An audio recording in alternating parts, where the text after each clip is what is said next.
Assalamualaikum warahmatullahi wabarakatuh. Rahayu Rahayu Sagung Dumadi. Peperangan Mataram lawan Banten.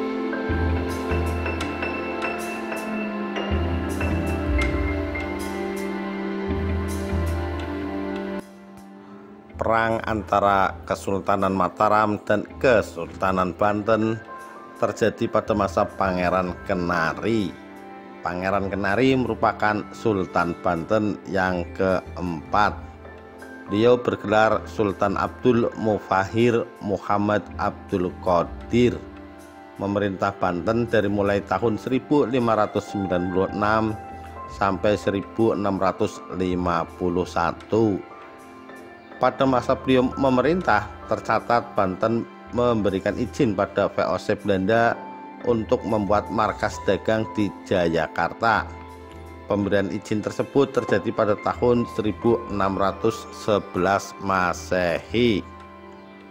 Menurut naskah Cirebon, pemberian izin terhadap VOC Belanda untuk mendirikan markas di Jayakarta oleh Banten dilatar belakangi oleh peristiwa peperangan antara Banten dan Mataram. Selepas kemangkatan Sultan Banten ketiga yaitu Maulana Mahmud atau Panembahan Banten sedang Renapati dalam peristiwa pertempuran dengan Mataram. Sultan Banten selanjutnya yang menjabat harus melalui persetujuan Mataram. Kebetulan waktu itu Pangeran Kenari sedang melaksanakan ibadah haji, sehingga pelantikan Sultan Banten selanjutnya menunggu kedatangan sang pangeran. Setibanya Pangeran Kenari dari Mekah, beliau kemudian memproklamirkan diri menjadi Raja keempat Banten dengan memakai gelar Sultan. Pangeran Kenari mengklaim pengangkatan dirinya menjadi Sultan atas izin dari Syarif Mekah. Mendapati Banten mengangkat raja tanpa sepengetahuannya, Raja Mataram kemudian murka. Untuk kemudian Mataram pun menyerang Banten. Sementara di Banten, Pangeran Kenari ternyata tak tinggal diam. Ia pun mempersiapkan tentaranya untuk menghadapi Mataram dengan penuh pertimbangan. Perang antara Banten dan Mataram dikisahkan memakan waktu bertahun-tahun, sehingga akhirnya ada seorang Belanda yang bernama Kapten Morgel yang dapat menamaikan peperangan. Dalam perdamaian itu, Mataram mau mengakui pengangkatan Pangeran Kenari sebagai Sultan Banten dengan syarat Banten harus mengirim tugur atau pasukan penjaga ke Mataram setiap tahun. Pasukan ini bergantian datang ke Mataram untuk tugas jaga.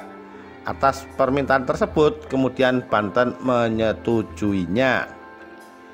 Dalam pandangan Mataram, meskipun Banten tidak dapat ditaklukkan, akan tetapi dengan adanya tentara Banten yang ditugaskan menjaga keraton Mataram, pamor Mataram di mata kerajaan bawahannya menjadi tinggi karena dianggap mampu menaklukkan Banten dengan bukti adanya pasukan Banten yang ditempatkan di Mataram sebagai tanda takluk. Sementara Banten beranggapan bahwa pengiriman tugur ke Mataram sebagai lelucon saja, karena pada nyatanya meskipun Banten mengirim tugur ke Mataram, pada nyatanya Banten tidak dapat dikuasai Mataram.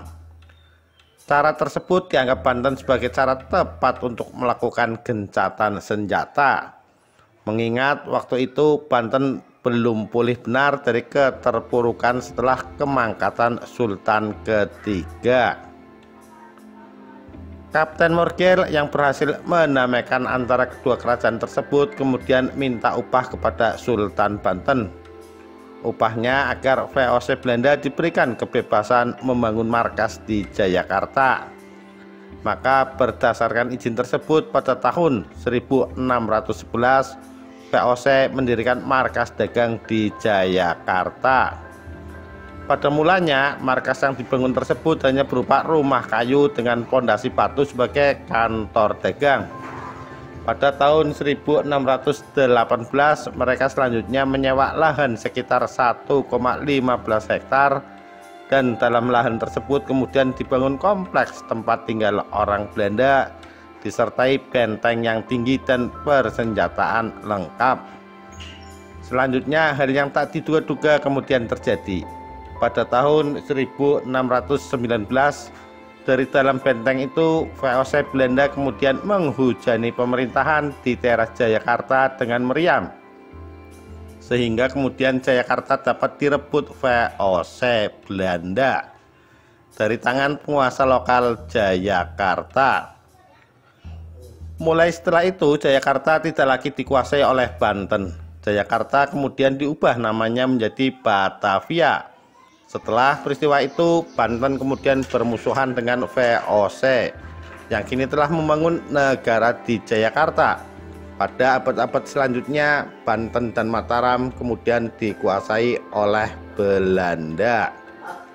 Demikian kisah perang antara Mataram dan Banten.